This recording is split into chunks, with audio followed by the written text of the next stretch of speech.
നിറഞ്ഞ ഈ ആഴ്ചയിലെ അനുഗ്രഹീതമായ മറ്റൊരു ദിനം കൂടി നമ്മുടെ ജീവിതത്തിലേക്ക് കടന്നു വന്നിരിക്കുകയാണ്. ഈ ദിവസം പ്രഭാതത്തിൽ സർവശക്തനായ ദൈവത്തിന് മഹത്വം കയറ്റിക്കൊണ്ട് അതിന് മഹത്വമേറിയ നാമമായ കർത്താവായ യേശു ക്രിസ്തു എന്ന നാമത്തെ ഉയർത്തിക്കൊണ്ട് സ്തോത്രം നമുക്ക് ഈ ദിവസം ആരംഭിക്കാം. സ്വർഗത്തിലെ ദൈവത്തിന്റെ മഹത്വത്തിൽ സന്തോഷിപ്പാൻ കർത്താവ് നമുക്ക് ഏവർക്കും കൃപ നൽകട്ടെ. കൃപയുടെ കരങ്ങളിൽ ആശ്രയിക്കാൻ സദൃശവാക്യങ്ങൾ 21:5 വാക്യം നമുക്ക് വായിച്ച് പ്രാർത്ഥിക്കാനായിട്ട് ആഗ്രഹിക്കുകയാണ്. ഈ പ്രഭാതത്തിൽ ഉത്സാഹിയുടെ വിചാരങ്ങൾ സമൃദ്ധി ഹേതുകങ്ങൾ ആകുന്നു. ബന്ധപ്പാടുകാരൊക്കെയും ബുദ്ധിമുട്ടിലേക്കത്രേ ബന്ധപ്പെടുന്നത്. നമുക്കല്ലെങ്കിലും 2-3 കൂട്ടം കാറ്റഗറി ആൾക്കാരെ നമുക്ക് വളരെ വ്യക്തമാണ്. ചിലർ വളരെ ഉത്സാഹികളാണ്, ചിലർ വലിയ ബന്ധപ്പെട്ട് ജീവിതത്തെ നയിക്കുന്നവരാണ്. എല്ലാത്തിനും ഓരോ തടസ്സങ്ങളും ബുദ്ധിമുട്ടുകളും ഒക്കെ പറയും. ചിലര് നിഷ്ക്രിയ, ഒന്നും ഗുണവും ഇല്ല ദോഷവും ഇല്ല. അതിൽ നമുക്ക് ഉത്സാഹികളെ എടുക്കാം. അവർക്ക് യാതൊരുവിധ തടസ്സങ്ങളുമില്ല. ബന്ധപ്പാടുകാർക്ക് എല്ലാത്തിനും തടസ്സം, ഓരോ റീസൺസ് ഉണ്ട്, എക്സ്ക്യൂസ് ഉണ്ട്. അവർ കഠിന പ്രയത്നം ചെയ്യുക, എന്നിട്ട് അവർക്കൊന്നും നേടുന്നില്ല. പരാജയങ്ങൾ അവരുടെ മുഖമുദ്ര വാക്കുകളിൽ നിറഞ്ഞു നിൽക്കുന്നത്, മറ്റുള്ളവരോടുള്ള അസൂയ നിറഞ്ഞു നിൽക്കുന്നത്, കുറ്റം പറച്ചില നിറഞ്ഞു നിൽക്കുന്നത്, എല്ലാത്തിനെയും വിമർശനങ്ങളാണ് അവരുടെ നാവുകളിൽ നിറഞ്ഞു നിൽക്കുന്നത്. ഒരു സന്തോഷങ്ങൾ ആസ്വദിക്കുന്നത് പാപമാണെന്ന് ചിന്തിക്കുന്നവരാണ്. നന്മ ദൈവത്തിൽ നിന്നാണെന്ന് ചിന്തിക്കുന്നവരല്ല. കഷ്ടതയാണ് ദൈവത്തിന്റെ ദൈവത്തിൽ നിന്ന് കിട്ടുന്ന ഓഹരി എന്ന് ചിന്തിക്കുന്നവർ. ഞാൻ ആ ഭാഗങ്ങളിലേക്ക് ഞാൻ പോകുന്നില്ല. നമുക്ക് ഉത്സാഹിയിലേക്ക് വരാം. ഉത്സാഹിയുടെ വിചാരങ്ങൾ സമൃദ്ധി ഹേതുകങ്ങളാകും. സദൃശവാക്യകാരൻ പറയുകയാണ്. ശലോമോനാണല്ലോ സദൃശവാക്യത്തിന്റെ രചയിതാവ്. ശലോമോന്റെ വാക്കിലൂടെ പരിശുദ്ധാത്മാവ് നമ്മളെ ഉന്നയിക്കുക. ഉത്സാഹി, എല്ലാത്തിനും ഉത്സാഹം, എല്ലാ കാര്യങ്ങളിലും മന്ദതയില്ല, മടുപ്പില്ല, ക്ഷീണമില്ല, അലസതയില്ല, വിരസതയില്ല, ഉത്സാഹമാണ്. എന്ത് ചെയ്യാൻ, എന്ത് പറഞ്ഞാലും ഉത്സാഹത്തോടെ മുൻപിൽ, ഏത് കാര്യങ്ങളിലും ഉത്സാഹം.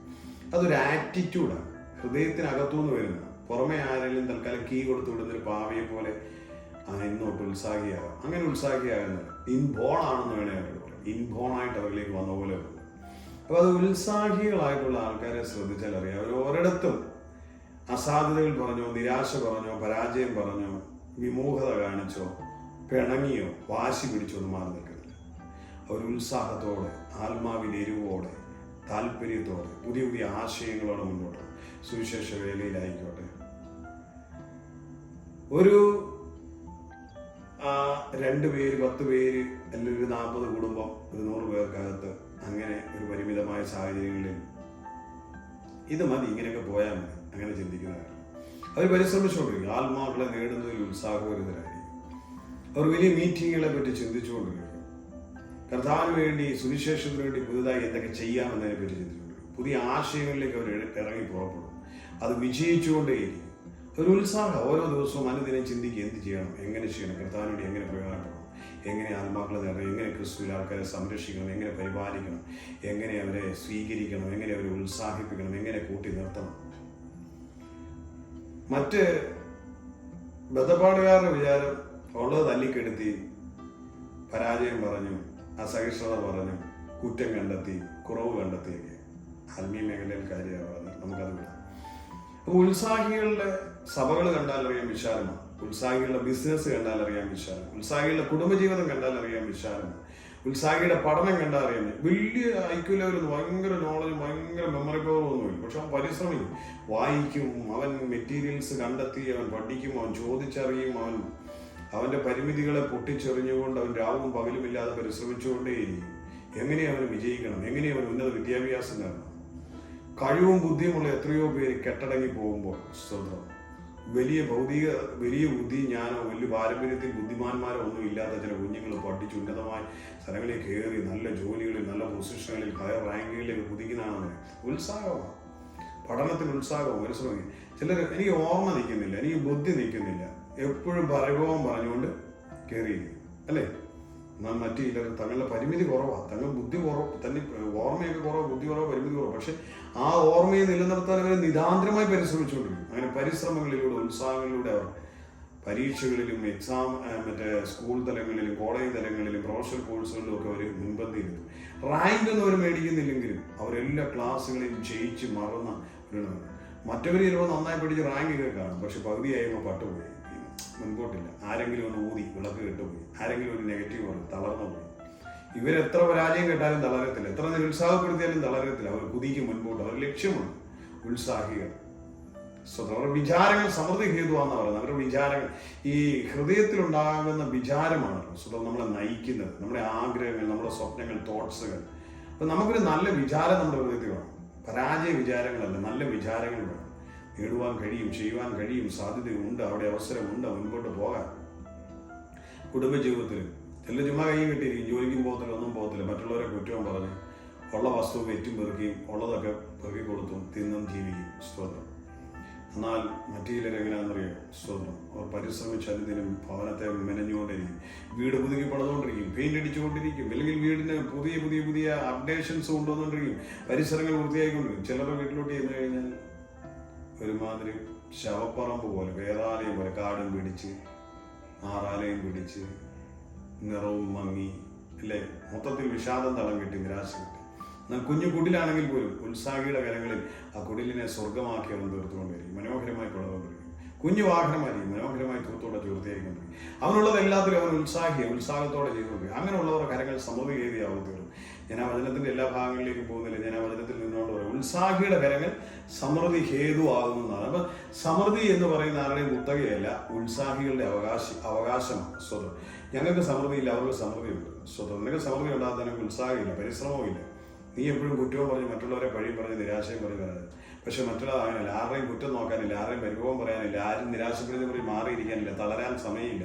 അവൻ പരിശ്രമിച്ചുകൊണ്ടേയിരിക്കും, അവൻ ഉത്സാഹിച്ചുകൊണ്ടേയിരിക്കും, അവൻ ഓടിക്കൊണ്ടേയിരിക്കും. സ്വതം. തിരുവനന്തപുരം 11-ാം അധ്യായം സർശവാക്യത്തിന് 24-ാമത് ഒരുത്തൻ വാരി വിതറിയിട്ട് വർദ്ധിച്ചു വരുന്നു, മറ്റൊരുത്തൻ ന്യായവിരുദ്ധമായി ലോപിച്ചിട്ട് ഞെരുക്കമേ ഉള്ളൂ. ഉത്സാഹിയുടെ കാര്യമാണ് അതിന്റെ. അവൻ വാരി വിതറിയാലും അവന് വർദ്ധിച്ചു വന്നുകൊണ്ടേയിരിക്കും. ഈ ഉത്സാഹികൾ എങ്ങനെയാണെന്ന് പറയും, അവർ മറ്റുള്ളവരെ സഹായിക്കുന്നവരും കൊടുക്കുന്നവരും. സഹായിക്കുന്നതിൽ ഉത്സാഹം അവർക്ക്, മറ്റുള്ളവർ കൊടുക്കുന്നതിൽ ഉത്സാഹം, സകലത്തിലെ ഒരു ഉത്സാഹികളാണ്. മറ്റുള്ളവർ എങ്ങനെയാണെന്നല്ലോ, ഉണ്ട്, സമ്പാദ്യം ഉണ്ടാകും, പൂഴ്ത്തി വെച്ചും സൂക്ഷിച്ചു വെച്ചും കൂട്ടി വെച്ചും കാത്തി, എന്നിട്ടും അവർക്ക് ദാരിദ്ര്യം, എന്നിട്ടും വർധനമില്ല. സ്വതന്ത്രം പറയാം. ന്യായവിരുദ്ധമായി മറ്റൊരുത്തർ വിരുദ്ധമായി ലോപിച്ചിട്ടും ഞെരുക്കമേ ഉണ്ടാകുന്നുള്ളവർക്ക്. പക്ഷെ ഇവന് പരിമിതികളാണ്, പക്ഷെ എങ്കിലും ഇവന് ഭയങ്കര സമൃദ്ധിയാണ്. ഇവനുള്ളതിലെല്ലാം കൊടുക്കുന്ന കാര്യത്തിലും, സ്വീകരിക്കുന്ന കാര്യത്തിലും, മറ്റുള്ളവരെ സഹായിക്കുന്ന കാര്യത്തിലും, പരിശ്രമിക്കുന്നതിലും, എല്ലാത്തിനും രാവും പകലും അതിന്റെ ജീവിതം അവൻ അധ്വാനിക്കുന്നതിനും, പുതിയ മാർഗങ്ങൾ കണ്ടെത്തുന്നതിനും, പുതിയ വഴികൾ നടക്കുന്നതിനും, കർത്താവിനോട് പ്രാർത്ഥിക്കുന്നതിലും, ദൈവവേലയിലും, കർത്താവുമായിട്ടുള്ള കൂട്ടായ്മയിലും, സുവിശേഷത്തിലും, എല്ലാത്തിലും ഉത്സാഹം. സകല മേഖലയിലും ഉത്സാഹിക്ക് ഏതെങ്കിലും ഒരു മേഖലയല്ല, സകല മേഖലയിലും അവൻ ഉത്സാഹിക്കുക. അത് ദൈവത്തിന്റെ കൃപയായി ഉത്സാഹി ഇടമേലുണ്ടാകുന്നത്. പരാക്രമശാലി പട്ടണം പിടിച്ചെടുക്കുമ്പോൾ തിരുവചനം പറയുന്നത്. അപ്പൊ അവൻ വളരെ ഉത്സാഹത്തോടെ അതിവ്യഗ്രതയോടെ ഓടുക. അവന്റെ ജീവിതം സമൃദ്ധിയാണ്. അവന് ദാരിദ്ര്യം ഉണ്ടാകത്തില്ല, ശൂന്യത ഉണ്ടാകത്തില്ല. മറ്റവരെങ്ങനെ സുരുക്കൂട്ടിയാലും അവർക്ക് ദാരിദ്ര്യം ഞെരുക്കം മാറത്തില്ലെന്നാണ് പറയുന്നത്. സ്വന്തം. 10-ാം അധ്യായത്തിന് 4-ാം വാക്യത്തിൽ പറയാം, മടിയുള്ള കൈകൊണ്ട് പ്രവർത്തിക്കുന്നവൻ ദരിദ്രനായിത്തീരും, ഉത്സാഹിയുടെ കൈയോ സമ്പത്തുണ്ടാകും. മടിയ, എല്ലാത്തിനും മടിയ. കൊടുക്കാൻ മടിയ, ജോലി ചെയ്യാൻ മടിയ, സംസാരിക്കാൻ മടിയ, മറ്റുള്ളവരെ സ്വീകരിക്കാൻ മടിയ, മറ്റുള്ളവർ പോകാൻ മടിയ, കൂട്ടായ്മയിൽ മടിയ, എല്ലാത്തിനും മടിയ. മടിയുള്ളവൻ ദരിദ്രനായി തീരും എന്ന് പറയില്ല. മടിയുള്ള കൈകൊണ്ട് പ്രവർത്തിക്കുന്നവൻ ദരിദ്രനായി തീരും. മടി നിങ്ങൾക്കുണ്ടോ? കിടക്കാൻ എഴുന്നേക്കാൻ മടിയ, ഉറങ്ങാൻ തന്നെ ഇഷ്ടം, അല്ലേ? എവിടെയെങ്കിലും ഒന്ന് പോകാൻ പറഞ്ഞാൽ ആലോചിച്ചും പിടിച്ചും പെറുക്കിയിരുന്ന് 10 മണിക്ക് പോകണ്ടാണ് 12 മണിക്ക് ചെല്ലും. മടിയച്ചി. ദാരിദ്ര്യം കൊണ്ടുവരും നിനക്കെന്നാണ് ദാരിദ്ര്യം. എന്നാൽ തിരുവചനം പറയുകയാണ് ഉത്സാഹിയുടെ കയ്യോ സമ്പത്തുണ്ടാകും. അവൻ 10 മണിക്ക് എല്ലാം പറഞ്ഞു 9:15 അവിടെ ഉണ്ട്. എന്നാ ചെയ്യാൻ പറഞ്ഞാലും നേരത്തെ ചെയ്യാൻ പറയും. അവനോട് ചിലപ്പം ഏതെങ്കിലും ഒരു ചെറിയ കാര്യത്തിന് ഒന്ന് കൈപിടിക്കാനായിരിക്കും പറയുന്നത്. അവൻ മൊത്തം കാര്യത്തിലും കയറി സഹായിക്കും, എല്ലാ കാര്യത്തിലും ഹെൽപ്പ് ചെയ്യും. ബാക്കി അവന്റെ ജോലി കഴിഞ്ഞ സമയം കിട്ടിയ മറ്റുള്ളവനെ ഹെൽപ്പ് ചെയ്യും. ഉത്സാഹിക്കവൻ. എന്റെ ജോലിയായ ഞാൻ ആ മാത്രം ചെയ്തത് മാറിയിരിക്കും. ഇല്ല, അവൻ എല്ലാവരും സഹായിക്കും, എല്ലാവരോടും ഉത്സാഹത്തോടെ ഇടപെടും. അവന് വേണ്ടി നാനാ വഴികൾ തുറക്കും, നാനാ ബന്ധങ്ങളുണ്ടാകും, അവന് ഉയർച്ചയുണ്ടാകും, അഭിവൃദ്ധി ഉണ്ടാകും, സമൃദ്ധമായി തീരുവരെ ചെയ്യുന്നു. ഉത്സാഹിയുടെ കയ്യിൽ സമ്പത്തുണ്ടാകും. അപ്പൊ ഇന്ന് സമ്പത്ത് ശുഷ്കിച്ചു പോയവരോ ദാരിദ്ര്യമോ, ചിലര് ഒന്നും വേണ്ട, തയ്ക്കാൻ സാധനം ഒന്നും വേണം, തയ്ക്കത്തില്ല, മടിയ കുത്തിപ്പിടിച്ചിരിക്കും. എടാ തയ്ച്ച് വിറ്റാലല്ലേ അവന് പൈസ കിട്ടത്തുള്ളൂ, അത് മടിയാ. പിന്നെ എങ്ങനെ സമ്പത്തുണ്ടാവും? അവന് വേറെ ലോട്ടറി അടിക്കാൻ നോക്കിയിരിക്കുക, ലോട്ടറി അടിക്കുന്ന പ്രശ്നം വരിക. നിനക്ക് 10 എണ്ണം തയ്ക്കാൻ കിട്ടിയെങ്കിൽ ഞാൻ 10 എണ്ണം പറഞ്ഞ സമയത്തിന് മുമ്പ് തയ്ച്ച് ഉത്സാഹത്തോടെ കൊടുത്തു നോക്ക്. നാളെ 20 ആയി. ആ 20 എണ്ണം പറയുന്ന സമയത്തിന് മുൻപേ ചെയ്തവരെ വിളിച്ചവർക്ക് കൊടുക്ക്. നല്ല വൃത്തിയായിട്ടും ഭംഗിയായിട്ടും ഉത്സാഹത്തോടെ ചെയ്യണം. ആക്കാണ്ട് വേണ്ടി ഓക്കാനിക്കരുത്, വൃത്തിയായിട്ട് ചെയ്തു. ആൾക്കാർ കൂടി വരും, ബിസിനസ് അഭിവൃദ്ധിപ്പെടും. ഏത് മേഖലയാണെങ്കിലും നിന്റെ കടങ്ങൾ വീട്, സമ്പത്തുണ്ടാവും. ഒരു പശുവേ ഉണ്ട്, ആ പശുവിനെ വല്ലപ്പോഴും പുല്ല് കുറച്ച് കൊടുക്കുക, കറക്കാൻ കറക്റ്റ് സമയത്ത് കറക്കത്തുമില്ല, പാലും കൊണ്ട് കൊടുക്കത്തില്ല. ഉത്സാഹിയ മടിയ, അവന് വീട്ടില്ല, അതുകൊണ്ട് പട്ടുപോകും. അതേസമയം അവന് ഇന്ന് കിട്ടിയുള്ളൂ, വായ്പ മേടിച്ച് ഒരെണ്ണം കൂടെ ഉണ്ടാക്കി, അതിനൂടെ സംരക്ഷിച്ചു, അതിൽ നിന്നുണ്ടാക്കി മറ്റൊരെണ്ണം കൂടെ ഉണ്ടാക്കി, അവനൊരു വലിയ ഫാമായി മാറും. ഒരു ചെറിയ പശുവിൽ തുടങ്ങിയത് വലിയ ഫാമായി മാറും അല്ലേ? അവൻ സമൃദ്ധി ഹേതുവാകും. മറ്റേ ഒന്നേ ഉള്ളൂ, ഒരു ലോൺ എടുത്തൊരു 10 പശുവിനെ കൂടെ കിട്ടാൻ ലോണില്ല, അപ്പൊ ലോണ് തന്നില്ല, കാരണം പശുവിന് മേടിക്കാൻ പറ്റില്ല. അതുകൊണ്ട് അതിന്റെ ചൊവ്വായില്ല. നീ ചെല്ലുന്നതൊന്നും ചൊവ്വാകത്തില്ല, നീ മടിയനല്ലേ, ദരിദ്രനായിത്തീരും. ഉത്സാഹി സമൃദ്ധി ഹേതുവാകും. പരാക്രമശാലി പട്ടണം പിടിച്ചെടുക്കും, സമ്പത്തുണ്ടാകും. നമ്മൾ വായിച്ചത് ഉത്സാഹിയുടെ വിചാരങ്ങൾ സമൃദ്ധി ഹേതു. അവന് നല്ല വിചാരങ്ങൾ, അവനിലേക്ക് പകരുന്ന വിചാരങ്ങൾ പോലും സമൃദ്ധിയുള്ള വിചാരങ്ങളാണ്. അവന്റെ ഉള്ളിൽ വരുന്ന വിചാരങ്ങൾ എങ്ങനെ വർധനമുണ്ടാവും, എങ്ങനെ അനുഗ്രഹം. എനിക്ക് 10 രൂപ കിട്ടിയാൽ മറ്റുള്ളവർ കൂടെ അനുഗ്രഹമാകാൻ തീരും. ഞാൻ അധ്വാനിച്ചുണ്ടാക്കി മറ്റുള്ളവരെ കൂടെ സഹായിക്കണം. ഇത് ഞാൻ എങ്ങനെയെങ്കിലും ഉണ്ടാക്കി പൂഴ്ത്തി വെക്കണമെന്നാണ് ചിന്തിക്കുന്നത്. അവൻ ദരിദ്രനായി തീർന്നുകൊണ്ടിരിക്കും. എനിക്കൊരു 10 രൂപയും കൂടെ കിട്ടിയാൽ മറ്റൊരാളെയും കൂടെ സഹായിക്കാൻ, എനിക്കൊരു നല്ല വസ്ത്രം 2 വസ്ത്രം കിട്ടിയാൽ ഒരാൾക്കൂടെ കൊടുക്കാമായിരുന്നു. സ്വതം അല്ലേ? എല്ലാ കാര്യത്തിലും എനിക്ക് ഇച്ചിരി ആഹാരം കൂടുതൽ കിട്ടിയാൽ മറ്റൊരാൾക്ക് കൂടെ കൊടുക്കാമായിരുന്നു. എൻ്റെ എന്തെങ്കിലും ഉണ്ടായാലും അവരെയും കൂടി ഒന്ന് സഹായിക്കാമായിരുന്നു. അങ്ങനെ സമൃദ്ധമായ ചിന്തയുള്ളവന്റെ ജീവിതം സമൃദ്ധിയായി മാറും. ഇടുക്കവും ഞെരുക്കവും മറ്റുള്ളവന്റെ കാണുമ്പോൾ പൈശന്യവും കുശുമ്പും ഉള്ളവന്റെ ജീവിതം ദരിദ്രമായി തീരും. നമുക്ക് പ്രത്യേകിച്ച് ഞാൻ അടുത്ത ദിവസം ബ്രോഡ്കാസ്റ്റിങ്ങിനുള്ള വിഷയങ്ങൾ സംസാരിക്കണമെന്നുണ്ടായിരിക്കും. അപ്പൊ മോർണിംഗ് പ്രയർ ആണ് ഞാൻ പറയുന്നില്ല. അപ്പോ ഞെരുക്കമുള്ളവരെ കണ്ടാൽ നമുക്കറിയാം. കാണാൻ ഇന്നത്തെ കാലത്ത് പ്രത്യേകിച്ച് നോക്കേണ്ട കാര്യമൊന്നുമില്ല. ഫേസ്ബുക്ക്, വാട്സപ്പ് ഇങ്ങനെയുള്ള മുഖപുസ്തകങ്ങളിലൊക്കെ നോക്കിയാൽ അറിയാം ഇവൻ എങ്ങനെയാ, മടിയനാണോ, ദരിദ്രനാണോ, ഏഷണിക്കാരനാണോ, കുശുമ്പനാണോ. കണ്ടിട്ടില്ലേ മറ്റുള്ളവരുടെയൊക്കെ വാർത്ത ചുമ്മാതെ ഇങ്ങനെ ഷെയർ ചെയ്ത് കൊടുത്തോണ്ടിരിക്കും നാട്ടുകാർക്ക് മുഴുവൻ. അവന്റെ മനസ്സ് പൈശന്യവും കുശുമ്പുവാ. അപ്പൊ ആരെ പറ്റിയില്ല എന്തെങ്കിലും മോശം പറഞ്ഞു, ഉടനെ അത് അങ്ങോട്ട് ഷെയർ ചെയ്ത് 10 പേർക്ക് കൊടുത്തു. എന്നിട്ട് അവൻ അങ്ങ് ഉള്ളിൽ ഇരുന്ന് പുള കാണിക്കുക. ഏറ്റവും വലിയ ഏഷണിക്കാരൻ, പരദൂഷക എന്നാണ് വിളിക്കുന്നത്. അവരെയൊക്കെ ഫേസ്ബുക്കിൽ നോക്കിയാൽ അറിയാം, അല്ലെങ്കിൽ ഇൻസ്റ്റഗ്രാമിൽ നോക്കിയാൽ അറിയാം. ഇന്ന് അയൽവക്കത്തൊന്നും നോക്കണ്ട. ഭയങ്കര മാന്യമായിട്ട് നല്ല ടിപ്പൻ ഫോട്ടോ ഒക്കെ ഇട്ട് അതിൽ ഞെളിഞ്ഞ് ചിരിച്ചിരിക്കും, മുഴുവൻ പൈശന്യവും കുശുമ്പും. ഓരോരുത്തരുടെ മുഖപുസ്തകത്തിലോട്ട് എടുത്ത് ഫേസ്ബുക്കിൽ, വാട്സപ്പിലൊക്കെ നോക്കിയാൽ അറിയാം, ഇൻസ്റ്റഗ്രാമിലൊക്കെ നോക്കിയാൽ അറിയാം ഇവൻ ഏഷണിയാണോ, കുശുമ്പാണോ, അസൂയുള്ളവരാണോ. അതുപോലെ തന്നെ മറ്റൊരാളുടെ ഒരു നല്ല ഇത് കണ്ട അതിനടി ലൈക്ക് ചെയ്യത്തില്ല, കമന്റ് ചെയ്യത്തില്ല. എന്നാ കുശുമ്പ. പ്രത്യേകിച്ച് പാസ്റ്റർമാരുടെ ഇടയിലൊക്കെ ഏറ്റവും കൂടുതലുള്ള സാധനം, ദൈവമക്കളുടെ ഇടയിൽ ഏറ്റവും കൂടുതൽ. ദൈവമക്കളെന്ന് പറയാൻ പറ്റത്തില്ല, ഈ ദൈവത്തെ സേവിക്കുന്നതെന്ന് പറഞ്ഞ് നടക്കുന്നവരുടെ ഇടയിലാണ്. നല്ലൊരു മെസ്സേജ് കണ്ട അതിനിടയിൽ ഒരു ആമയും പോലും വെക്കത്തില്ല. കാരണം എന്നാന്നറിയോ, അങ്ങനെ ശ്രദ്ധിക്കപ്പെട്ടാലോ കുശുമ്പ, ഷെയർ ചെയ്യത്തില്ല. നമ്മളെ പരിചയമുണ്ട്, അതുകൊണ്ട് ദൈവം നമ്മുടെ ചാനൽ സബ്സ്ക്രൈബ് ചെയ്യത്തില്ല, കേൾക്കത്തില്ല. കേട്ടു ഇങ്ങനെ എവിടെ നിന്ന് ഇതൊക്കെ കിട്ടുന്നത്, ഇതൊക്കെ ഷെയർ ചെയ്താ അവൻ വളർന്നു പോകും. വേണ്ട, കുശുമ്പ, ഗതി പിടിക്കത്തില്ല. പക്ഷെങ്കിൽ ഉത്സാഹിയുടെ കൈ സമൃദ്ധി ചെയ്ത് എല്ലാവരെയും സ്വീകരിക്കും. അവൻ എല്ലാവരെയും ഹെൽപ്പ് ചെയ്യും, എല്ലാവർക്കും വേണ്ടി വാതിൽ തുറന്നു കൊടുക്കും, എല്ലാവരെയും പ്രോത്സാഹിപ്പിക്കും, എല്ലാവർക്കും അവസരങ്ങൾ ഒരുക്കി കൊടുക്കും. അവനും വളരും. ശ്രോതം മറ്റവൻ തന്നെ വളരാനിരിക്കും, ഗതി പിടിക്കത്തില്ല, രക്ഷപ്പെടാൻ പാടാം. കാരണം എന്താണെന്ന് ചോദിച്ചു കഴിഞ്ഞാൽ പൈശന്യമല്ലേ മനസ്സ് നിറയും. ശ്രോതം അപ്പോ സ്വന്തം നമ്മുടെ ഉത്സാഹിയുടെ കാര്യമാണ്. നമുക്ക് ഉത്സാഹി നമുക്ക് പ്രാർത്ഥിക്കാം. ഉത്സാഹിയുടെ കാര്യങ്ങൾ സമൃദ്ധി ചെയ്യുക. ഉത്സാഹി പട്ടണം പിടിച്ചടക്കും, സ്വന്തം സമൃദ്ധി ഹേതുവാകും. അവൻ വാരി വിതറി കൊടുക്കുമെന്നാണ്. അവൻ വാരി വിതറി കൊടുക്കും, എല്ലാവരെയും ഹെൽപ്പ് ചെയ്യും. എന്നാലും അവന് പിന്നെയും സമൃദ്ധിയായി അവൻ ഉണ്ടായിക്കൊണ്ടേയിരിക്കുമെന്നാണ് പറയുന്നത്. ദരിദ്രന്റെ കൈയോ മടിയന്റെ കൈ, അല്ലെങ്കിൽ ബദ്ധപ്പാടുകാരന്റെ കൈ, ബദ്ധപ്പാടും കുശുമ്പും കഷ്ടതയും പിറുപിറുക്കും പറഞ്ഞ് അതിനകത്തെല്ലാം പോരായ്മ കണ്ടെത്തി അവൻ അങ്ങനെ ഇരിക്കും ജീവിതകാലം മുഴുവൻ. അങ്ങനെയാണ് തിരുവചനം വളരെ വ്യക്തമായി പറയും. ഇന്ന് പോലെ നമുക്ക് ഉത്സാഹികളാകാം, സമൃദ്ധി ഹേതുവാകാം, സമ്പന്നമാകാം, നല്ല ചിന്തകളുള്ളവരായിത്തീരാം, നല്ല ആശയങ്ങളുള്ളവരാകാം, മറ്റുള്ളവരെ പ്രോത്സാഹിപ്പിക്കുന്നവരാകാം, ഉത്സാഹമുള്ളവരായിത്തീരാം. ഈ വചനം പ്രസംഗിക്കുമ്പോൾ തന്നെ കണ്ടിട്ടില്ല, അതിനകത്തുനിന്ന് മറ്റുള്ളവർക്ക് അവൻ നീ രക്ഷപ്പെടത്തില്ല, നശിച്ചു പോകും, ദൈവം അങ്ങനെ ചെയ്തുകളെ ഇങ്ങനെ ചെയ്തുകളെ എന്ന് പ്രസംഗിക്കുന്ന കണ്ടിട്ടില്ലേ? കഷ്ടതയും പട്ടിണിയും ഞെരുക്കവും വെറുപ്പും വിദ്വേഷവും ബൈബിൾ വെച്ച് പ്രസംഗിക്കുന്ന ഒരുപാട് പേരുണ്ട്. മറ്റുള്ളവരെ കുത്തി പ്രസംഗിക്കുക, കുറ്റപ്പെടുത്തുക, നാട്ടുകാർ മുഴുവൻ തെറ്റാണ്, ബാക്കി പഠിപ്പിക്കുന്ന എല്ലാം തെറ്റാണ്, അങ്ങനെ പഠിപ്പിക്കുന്നവരെ വെറും വൈശല്യം, ഞെരുക്കം, ഇടുക്കമുള്ള ഹൃദയം, ഏറ്റവും വലിയ ദുഷ്ടത നിറഞ്ഞ ഹൃദയം. ദൈവം സ്നേഹമാണ്, അവൻ കരുതുന്നവനാണ്, അവൻ നിന്നെ ഉദ്ധരിക്കും, വിടുവിക്കും, രക്ഷകനാണ്. ക്രിസ്തുവിനെ പറയാൻ പറ്റത്തില്ല, കാരണം അവർക്ക് എടുക്കാനുള്ള യോഗ്യതയില്ല നാവില്. ക്രിസ്തുവിനെ പറ്റി ആവോളം നാവ് വരാതെ പറയാൻ എന്നാൽ ഉത്സാഹിക്ക് കഴിയും. അവൻ ഉത്സാഹിയുടെ വിചാരങ്ങൾ സമൃദ്ധി ഹേതുവായ വിചാരങ്ങളാണ്. അവൻ 10 പേരെ രക്ഷയിലേക്ക് കൊണ്ടുവരുന്നതല്ല, 10 കോടിയെ രക്ഷയിലേക്ക് കൊണ്ടുവരുന്നത്.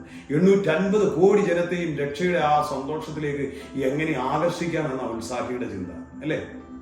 അല്ലാതെ തന്നെ ഞങ്ങൾ ഈ വിഭാഗക്കാർ മാത്രമേ ഉള്ളൂ, CPPP-ക്കാരെ മാത്രമേ പോകത്തുള്ളൂ, മറ്റൊരു IPPP-ക്കാർ മാത്രമേ പോകത്തുള്ളൂ, മറ്റേ ചിച്ചിക്കാർ മാത്രമേ പോകത്തുള്ളൂ. അങ്ങനെയല്ല.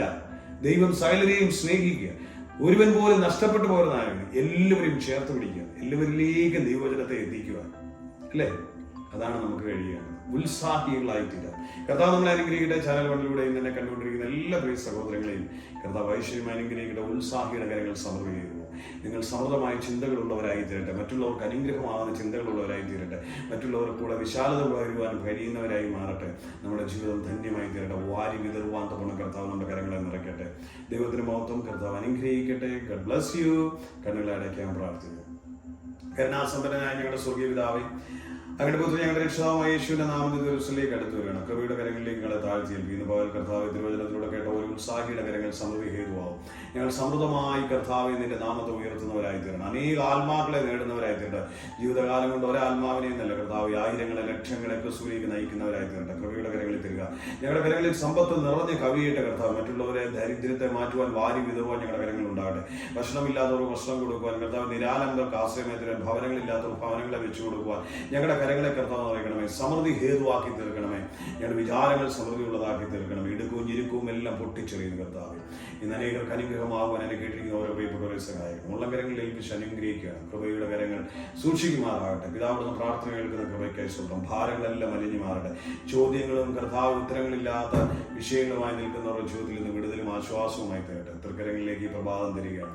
അനുഗ്രഹ സമ്പൂർണ്ണമായ ഒരു പ്രഭാതം എൻ്റെ പ്രിയ സഹോദരങ്ങൾക്ക് ഉണ്ടാകുവാൻ പ്രാർത്ഥിച്ചു നിൽക്കുകയും യേശുവിൻ നാമത്തിൽ തന്നെ. ആമേൻ, ആമേൻ. കർത്താവ് എല്ലാവരെയും ഐശ്വര്യമായി അനുഗ്രഹിക്കട്ടെ. God bless U. Love you. നമ്മുടെ വാട്സാപ്പ് നമ്പർ അടി കൊടുത്തിട്ടുണ്ട്. നിങ്ങൾ പ്രയർ റിക്വസ്റ്റുകൾ ടെക്സ്റ്റ് ചെയ്യണം, സാക്ഷ്യങ്ങളും പങ്കുവയ്ക്കണം. ഒരുമിച്ച് ദൈവത്തെ മഹത്വപ്പെടുത്താം. നിങ്ങളുടെ പ്രിയപ്പെട്ടവർക്ക് ഷെയർ ചെയ്ത് കൊടുക്കണം. ചാനൽ വേണം സബ്സ്ക്രൈബ് ചെയ്യുകയും ചെയ്യണം കേട്ടോ. വിഷമിക്കൊന്നും വേണ്ട, യേശു ഉണ്ട് കൂടെ, സകലത്തിനും പരിഹാരകനാണ്. God bless you. Once again love U.